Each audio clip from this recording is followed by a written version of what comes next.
গভীর রাতে এক পরিত্যক্ত রাস্তায় একমাত্র আলো ছিল একটি ঝলমলে স্ট্রিট লাইট। তার নিচেই ছিল একটি ফোন বুথ। আশেপাশে ভৌতিক নীরবতা। রফিকের গাড়ি আচমকা নষ্ট হয়ে যায়, ফোনে সিগন্যাল নেই। হঠাৎ তার চোখ পড়ে ফোন বুথটির দিকে।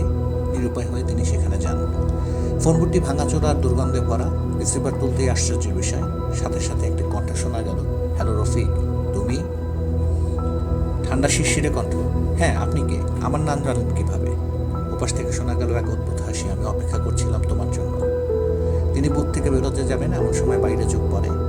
একটি মেয়ে দাঁড়িয়ে আছে। মেয়েটার মুখ ছায়ায় ঢাকা। মেয়েটি এগিয়ে আসতে লাগলো। তার মুখ দেখা গেল ভয়ঙ্কর ফ্যাকাশে, গর্তের মতো চোখ আর বিকৃত হাসি।